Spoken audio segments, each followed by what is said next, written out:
বালাসী ঘাটের চর এলাকার ভিতর আমরা একটু হাঁটে বেড়াচ্ছি, দেখি কোথাও কোনো কিছু সন্ধান পাওয়া যায় কি না।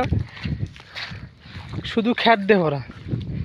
আমার মনে হয় শুধু কাপলদের জন্য একটু উপকার আছে, তাছাড়া সিঙ্গেল যারা আছে আমার মতো, আমার দুলাইয়ের মতো অসহায়, তারা কাপল ব্যতীত এখানে আসে কোনো মজা নেই। আমি তাই একটু ঘুরে ঘুরে বেড়াচ্ছি, দেখি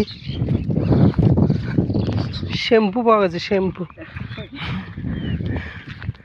আর কিছু পাওয়া যায় কি না।